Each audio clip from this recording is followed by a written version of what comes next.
Ciao ragazzi, io sono Riccardo, bentornati nel mio canale YouTube. Oggi parliamo di nuovo di scanner 3D, ve ne ho fatti conoscere tantissimi, anche della RevoPoint, vi ho fatto conoscere altri modelli, ma questo è il Pop 3, l'ultimo che hanno realizzato. Uno scanner 3D che funziona bene, come tutti gli scanner della RevoPoint, d'altra parte fanno solo questo e devono farli bene. E anche i prezzi rispetto alla concorrenza non sono così alti in proporzione alla qualità, quindi a quello che riescono a darci. Molto accessoriati, vi farò vedere quello che si trova all'interno della confezione, ma soprattutto vi farò vedere come funziona. Quindi faremo un paio di scansioni sia con l'oggetto che viene dato in dotazione per fare le prime prove, che qualche altro oggetto, più che altro per farvi capire alcuni concetti. Quindi mettiamo la confezione sul bancone, guardiamo il prodotto da vicino, vi lascerò ovviamente il link giù nel primo commento nella descrizione e spero anche un codice di sconto, ma sono sicuro che un codice riuscirò a inserirlo. Quindi mettiamolo sul bancone e vediamolo.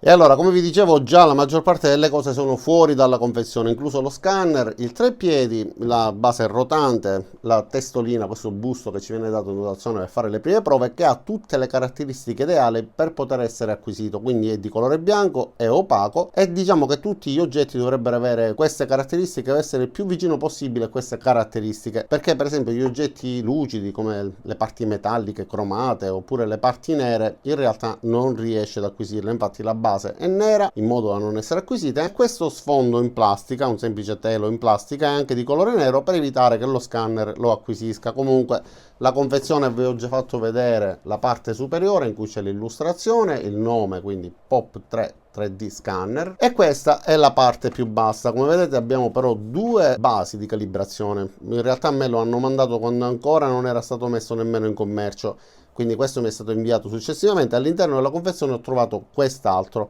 però dalle immagini che ci sono sul software per la calibrazione in realtà trovate questa immagine. Questo va posizionato in diverse posizioni, anche inclinato ai 30 gradi grazie a questa parte posteriore, e ci permette quindi di fare la calibrazione allontanando e avvicinando lo scanner quando necessario, e arriva già calibrato di fabbrica. L'unica cosa, bisogna ruotarlo su per giù come si fa con i droni, fare un paio di giri facendolo ruotare su se stesso sia in verticale che in orizzontale solo la prima volta quando si avvia. Poi troviamo anche questa plastilina che serve per mettere in posizione quegli oggetti che in realtà non hanno una forma che gli permetta di stare in equilibrio, e quindi grazie a questo possiamo mantenerli stabili. Quindi togliamo questo, troviamo anche questo disco, quindi si mette sulla parte alta e ci sono pure questi riferimenti tipo marker, ovviamente manuale di istruzioni scritto anche in italiano, e poi la cavetteria che ovviamente già ho aperto, ho tolto dalle varie bustine, ma troviamo questo che serve per collegare lo scanner anche ad un telefono, perché si può utilizzare pure con il cellulare, però questa prova non la farò perché ve l'ho fatto vedere nel modello precedente. Eventualmente metterò una schermata qua, tanto il concetto è lo stesso, e questo è il supportino per poter collegare il telefonino. Poi troviamo pure un adattatore, quindi da USB-C a USB-A per poterlo collegare ad eventuali altri computer, più questo cavo USB di tipo C, e il tutto arriva ben posizionato all'interno di questa confezione con queste sagomature, quindi anti-urto, viaggia molto sicuro. Ora però dedichiamoci al nostro prodotto. Allora guardiamo lo scanner. Nella parte frontale abbiamo tutto quello che serve per fare l'acquisizione, quindi vari obiettivi, i LED eccetera. Nella parte posteriore abbiamo i comandi che nella versione precedente non erano presenti in questo modo, sono touch, quindi possiamo aumentare e abbassare l'esposizione tramite più e meno, e possiamo avviare la scansione tramite il tastino play. Qua abbiamo i LED di stato e questa connessione USB tipo C che si collega con questa vite in modo che non si possa sfilare. Il supporto è comodo anche di per sé per il fatto che si può sganciare lo scanner semplicemente premendo questo tastino, facendolo scorrere verso dietro, e si incastra semplicemente facendolo scorrere in avanti. Poi abbiamo la possibilità pure di orientarlo in base alle nostre esigenze. La cosa comoda che, volendo, essendoci questo attacco tipo GoPro, possiamo utilizzarlo pure con le nostre action cam quando abbiamo bisogno di un piccolo treppiedi. Ma ora dedichiamoci alla scansione. Quindi abbiamo questa base rotante, semplicemente basterà collegare un cavo USB tipo C, anche in questo caso essendosi adeguata agli standard del 2024 tutti i dispositivi devono avere questa presa. Lo troviamo pure sulla base, basta utilizzare un cavo di alimentazione per esempio di uno smartphone.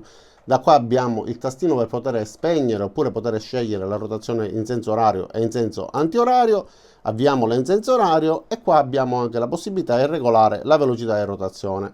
Possiamo ridurla al minimo per quegli oggetti molto dettagliati, oppure possiamo aumentare la rotazione in base a quello che dobbiamo scansionare. Ovviamente troviamo anche i marker, io già ne ho utilizzati alcuni perché devo fare una scansione su questo oggetto che di per sé ha una geometria che potrebbe essere utile allo scanner per poter capire e riconoscere l'oggetto, però le facce sono troppo piatte, quindi nella rotazione quando passa da questo angolo a quest'altro angolo si perde perché non trova nulla, quando compare poi allunga l'oggetto praticamente facendolo diventare ricurvo. Eventualmente vi farò vedere anche questo, ma partiamo con quello che viene dato in dotazione e vi faccio vedere pure come si danno le impostazioni per evitare di commettere errori. E allora, innanzitutto dobbiamo avviare il software, quindi RevoScan 5. Scaricate l'ultima versione perché altrimenti avrete difficoltà. Già lo scanner è connesso, quindi in teoria dovrebbe trovarlo, effettivamente lo ha trovato, ma a volte quando è collegato al computer da un po' di tempo, se voi chiudete e riaprite l'applicazione non lo trova. Già come vedete ho fatto diverse prove, diverse scansioni, ma clicchiamo su questa voce, si inclina in modo da avere la porzione di inquadratura esatta. Da questa parte abbiamo un'anteprima, come vedete qua sto tagliando la testa al busto, quindi devo sollevarlo, ok, in questo modo. E bisogna anche vedere quale sia la distanza tra il soggetto e lo scanner, perché qua abbiamo una misura, come vedete, compresa fra 13 e 600. In realtà qua siamo a circa 30 cm, quindi io lo devo modificare in modo da avere comunque un range più ristretto e riuscire ad avere una scansione ideale. A occhio e croce non è necessario essere molto precisi, però quando io faccio questa modifica, come vedete, si concentra per così dire solo sull'oggetto. Poi abbiamo anche altre opzioni, quindi possiamo modificare l'esposizione, in questo caso è impostata in modo automatico, però se per noi non va bene, anziché 10 possiamo regolarla e abbassarla. Poi abbiamo anche la possibilità di avviare i LED. Ad ogni flash corrisponde ovviamente un fotogramma e questo si utilizza nel caso in cui l'illuminazione non sia sufficiente. Quindi possiamo avviare direttamente la nostra scansione, ma è necessario prima di tutto avviare la rotazione della base in modo che lo scanner possa acquisire tutte le parti dell'oggetto. Quindi allontano un poco l'inquadratura e avviamo la nostra scansione. Clicco su avvia, quindi su questo comando in alto, e vedrete che questa immagine comincerà a cambiare colore perché la acquisisce. Vedrete le tonalità dal blu al verde, quindi in questo caso sta già acquisendo. La definizione è alta, quindi ho impostato una definizione elevata. Aspettiamo che completi la rotazione e poi sposterò il busto posizionandolo a faccia in su. Vedrete che lo scanner riconoscerà le forme e allineerà automaticamente l'oggetto della nuova scansione alla scansione precedente. Quindi ha completato in questo caso il giro. Premo pausa, ho la possibilità di spostare l'oggetto, metterlo in questo modo e guardate, da questa immagine avremo la nuova sovrapposizione che farà la scansione nelle parti, quindi la base e tutte quelle altre parti che in realtà non si vedevano, quindi le parti basse delle orecchie, il mento, la base su cui è poggiato, eccetera. Sta ricostruendo l'oggetto in 3D. Potrei anche posizionarlo a faccia in giù, riconoscerebbe anche questa nuova posizione aggiungendo questa nuova scansione a quella precedente. Quindi facciamo pure questa prova, completiamo il giro, mi sembra che già abbia completato, quindi facciamo clic su pausa, posizioniamo la faccia in giù e anche in questo caso senza nessuna difficoltà riuscirà ad allineare l'oggetto. Guardate, ha impiegato davvero un istante, quindi sta completando la scansione, anche se prende qualche parte perché c'è qualche minimo riflesso per esempio sulla base eccetera, questo non va a influire, anche perché il programma in automatico, perché è un programma molto facile, rimuove tutto quello che non deve esserci e poi chiude eventuali fori, eventuali buchi presenti nella scansione, oltre a lisciarla eccetera. Quindi va bene, per me così va bene. Andiamo su pausa. A questo punto possiamo anche guardare la nostra scansione, quindi questa nuvola che abbiamo ottenuto, spostarla in questo modo. Per me va bene, clicco sul comando in alto con il segno di spunta con scritto completato. Adesso cambio inquadratura, vi faccio vedere direttamente il monitor perché questa inquadratura così non mi piace, anche se la ripresa direttamente del computer non è proprio il massimo, però va bene, ci capiamo lo stesso. Allora possiamo cliccare qua su questo comando modifica con un clic.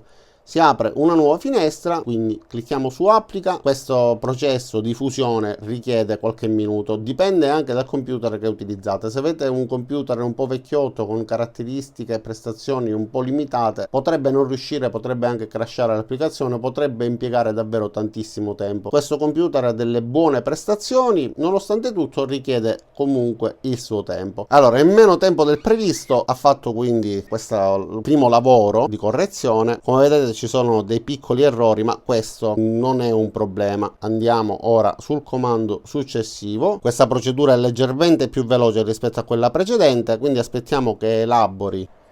Ok, nel frattempo ho spento alcune luci perché non si vedeva praticamente più nulla. Va bene, così ci siamo. Ha tolto quello che deve togliere, ha fatto tutte le varie modifiche. Adesso possiamo andare su separa. Come vedete, su alcuni punti ci sono delle parti che andrebbero tolte, quindi qua sulla base ci sono queste parti in più. Il resto è stato fatto bene, quindi ha fatto le sue correzioni. Quindi utilizziamo quest'altro comando che rileva le parti separate, e qua abbiamo anche una percentuale, perché qualche parte potrebbe in realtà far parte del progetto, quindi c'è la possibilità di scegliere questa percentuale. Andiamo su rileva e mi ha trovato effettivamente dei pezzi che sono in più, quindi devono essere rimossi. Assicuriamoci che effettivamente non siano degli oggetti che facciano parte del progetto. Ok, sono delle parti in più, quindi andiamo su applica e queste parti scompaiono. Abbiamo il nostro progetto ripulito senza parti in più. Solitamente questa scansione riesce perfetta, in questo caso forse per via dell'illuminazione eccetera abbiamo avuto queste parti in più, ed è stato un bene perché ho potuto farvi vedere questa rimozione, altrimenti avrei dovuto solo simularlo oppure raccontarvelo. Quindi andiamo nella voce successiva. Con questo possiamo correggere il progetto e sistemare la sovrapposizione delle varie scansioni. Quindi anche qua abbiamo un'impostazione con un valore da impostare, lasciamolo così com'è. Andiamo su rileva, rilevamento sovrapposizione, ok, quindi tutto sistemato. Andiamo anche su liscia. Allora questo ci dà la possibilità di avere delle forme più armoniose. Semplifica invece è un comando che rendono anche più veloce il rendering. Portiamolo al 10%, 8% va bene.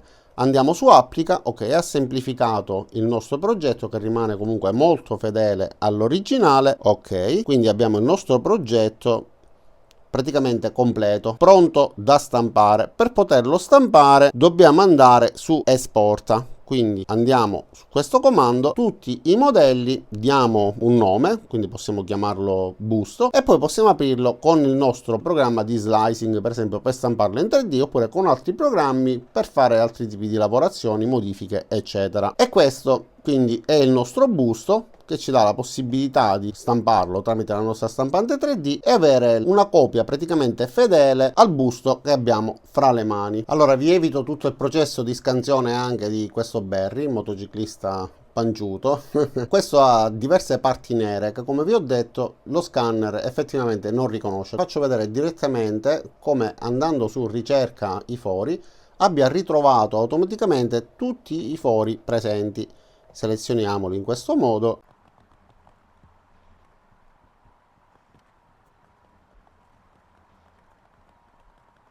Ok, sembra che li abbia fatti tutti, quindi andiamo su applica e dovrebbe chiudere questi fori. Ok, è riuscito a farlo, quindi abbiamo il nostro Barry, certo con alcune parti che effettivamente erano con dei fori troppo grandi. Quindi a questo punto andiamo direttamente su esporta, quindi tutti i modelli, salviamo e adesso apriamolo con il nostro programma di slicing. E quindi questo è il nostro pupo, il nostro Barry, pronto sul piatto di stampa per poter essere stampato, anche se andava corretto, insomma ci sono dei piccoli errori, però per capirci, una cosa fatta molto rapidamente, abbiamo il nostro oggetto. Certo, un oggetto completamente nero come potrebbe essere questo avvitatore non avremmo possibilità di fare una scansione perché è tutto nero, quindi non avrebbe la possibilità di ricostruire nulla. Deve avere la maggior parte della superficie che sia stata scansionata e poi eventualmente ricoprire e richiudere i buchi.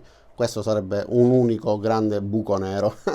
E ora passiamo a quest'altro tipo di scansione. Questo è un portamandrino, un rifilatore per una CNC. È in alluminio, superficie completamente liscia, tranne qualche piccola caratteristica, quindi i fori in basso, questo taglio e l'alloggiamento per le viti. Però di per sé, diciamo, questo oggetto non ha delle caratteristiche che permettano allo scanner di riconoscere la posizione, insomma, poter fare una scansione nel modo corretto. però abbiamo la possibilità di cambiare, oltre alla precisione, quindi precisione alta, media, oppure una scansione veloce, di indicare se è un oggetto generico, un oggetto scuro oppure un volto. Questo è un oggetto comunque scuro, e selezionare il tracciamento dei marker e non delle caratteristiche. I marker vanno posizionati in modo che non siano ordinati e che possano far capire quale faccia sia, perché se le posizioniamo tutti per esempio al centro della stessa faccia, lo scanner non riconoscerebbe che sta passando da una faccia a un'altra. E avviamo la nostra scansione. Come vedete sta iniziando a fare la scansione e la sta facendo nel modo corretto, quindi riconosce, individua questi riferimenti per permetterci di ottenere una scansione a 360 gradi, anche se in alcuni punti a volte si perde, ma perché i marker non sono comunque nel numero sufficiente, e infatti a volte mi compare l'avviso, mi dice che non sono sufficienti, però diciamo la sta acquisendo a 360 gradi senza problemi. Adesso mettiamo in pausa la scansione e giriamo il nostro pezzo. Mettiamolo in questo modo, dovrebbe riallinearlo sempre per il principio di poco fa, quindi riconosce la posizione, riconosce i marker, dovrebbe riuscire ad agganciarsi anche alla base che ancora non ha acquisito. In teoria dovrebbe riuscire a farlo, ma non sempre ci riesce, perché già ho fatto alcune prove, ultimamente ci sta riuscendo, ecco, perfetto. Quindi riesce ad acquisirlo a 360 gradi e ci dà la possibilità di ricostruire un oggetto come questo, eventualmente ristamparlo, rilavorarlo con un'altra CNC perché comunque è in alluminio, e ricreare un oggetto delle stesse caratteristiche esatte. Riesce ad acquisire anche la parte interna, va girato ovviamente più volte, quindi mettiamo in pausa, mettiamolo a testa in giù e vediamo se in questo caso riesce ad allinearlo. Dovrebbe riuscirci infatti senza problemi. Va curata l'illuminazione, vanno curati tanti particolari, eventualmente avviamo anche l'illuminazione incorporata con i LED in questo modo e dovrebbe essere facilitato nel lavoro, e sembra proprio di sì, quindi riesce ad arrivare pure più in fondo. Ok, questi sono comunque solo degli esempi rapidi, questo non voglio completarlo come scansione, ma serve solo per farvi capire l'utilizzo dei marker, e voglio farvi vedere come si comporta se io non seleziono il tracciamento dei marker. Quindi questa la interrompo per ora, tanto il principio l'avete capito. Andiamo su cancella, tolgo il tracciamento dei marker, quindi imposto il tracciamento delle caratteristiche. Già in questo caso sta avendo difficoltà, però noi proviamo lo stesso a fare questa acquisizione. Qualora riuscisse, e ovviamente non sta riuscendo, aumentiamo pure l'esposizione. Ok. Quando riesce a fare la scansione viene un oggetto allungato, una specie di bruco rettangolare, bruttissimo, perché ovviamente manca, guardate, si allunga, perché non ci sono i marker a dargli la posizione. In questo caso li individua come caratteristiche, ma non gli servono per avere la posizione esatta delle varie facciate. Vedete come si va allungando, si deforma.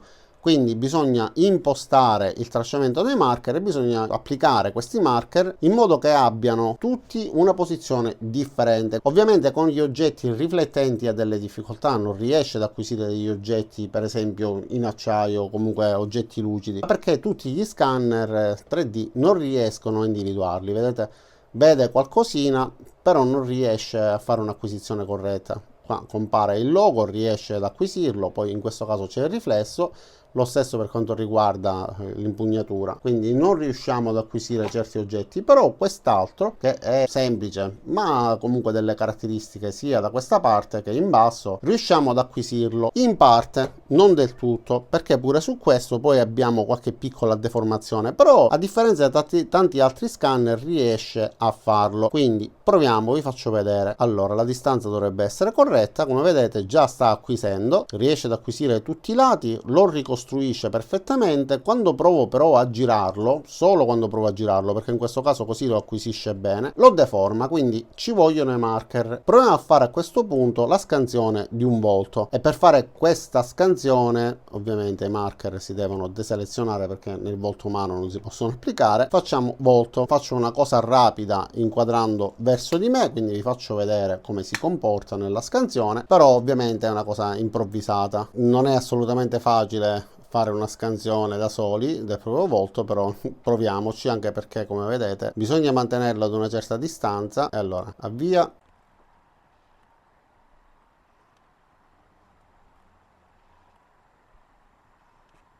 è solo una prova. Quindi completato. E questo è il mio volto, l'acquisizione del mio volto fatta molto velocemente. Possiamo vedere anche la parte interna. Va bene, quindi questo sono io con tutte le varie caratteristiche perfettamente rispettato. E anche in questo caso, se avessi fatto una scansione completa, quindi avessi fatto 360 gradi, come avessi aiutato qualcuno, avrei avuto la possibilità di chiudere tutto l'oggetto, fare tutta la lavorazione che abbiamo visto poco fa e poi ottenerlo quindi sul piatto di stampa per poterlo stampare. Va bene, riesce a fare tutto quello che promette, riesce a farlo anche velocemente in diverse modalità con diverse opzioni su diversi tipi di oggetti che abbiano caratteristiche favorevoli o meno. Diamo ora un'occhiata al sito del venditore. Troviamo diversi modelli, il mini Pop 2, il Range e il Pop 3. Quindi guardiamo questo, clicchiamo su Buy Now, quindi simuliamo di doverlo acquistare. Si apre la pagina del venditore, il prezzo 659 euro, dovrebbe esserci già un codice di sconto, infatti 10% di sconto con questo codice, e vediamo tutto quello che troviamo all'interno della confezione. Quindi, come vi dicevo, questa base per poter fare la calibrazione, che però a me è arrivata successivamente. C'è la possibilità anche di comprare alcuni accessori, per esempio il case per il trasporto, i marker, quindi la possibilità di avere eventualmente ricambi, ma questi sono inclusi nella confezione. E poi tutte le varie caratteristiche del prodotto, come vedete, sito in italiano, assistenza in italiano, quindi abbiamo un sito, un prodotto, un produttore molto affidabile.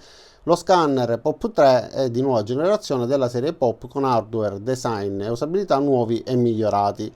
Quindi, come avete visto, anche il discorso della porta USB tipo C e tutto il resto, la possibilità di utilizzarlo con il telefonino con il supportino specifico, ci rendono anche un lavoro più smart, più veloce. Poi abbiamo anche le caratteristiche tecniche, quindi vediamo per esempio la possibilità di salvare i formati di esportazione in PLI, OBJ e STL. Utilizza una luce infrarossa a doppia fotocamera bioculare, distanza e punto di risoluzione sono 0,05 e la precisione a telaio singolo da 0,05, la precisione del fotogramma fino a 0,1, la scansione degli oggetti speciali. Bisogna utilizzare uno spray perché le superfici, come vi dicevo, dovrebbero essere più simili possibile a questa, quindi bianche e opache. Non tutto si può dipingere, ma ci sono degli spray particolari, come una polvere di gesso per capirci, che poi sono facili da rimuovere. Si può utilizzare sia all'aperto che al chiuso. Poi il peso 190 grammi effettivamente è molto leggero, ma comunque massiccio rispetto a tanti altri che sembrano delle plastiche vuote. Considerate che mi hanno mandato degli scanner che ho rifiutato di recensire perché non mi sono piaciuti assolutamente. E poi tutte le varie altre caratteristiche, ma soprattutto Wi-Fi 6. Questo non ve l'ho detto, si può utilizzare anche con il Wi-Fi, però io preferisco sempre la connessione cablata.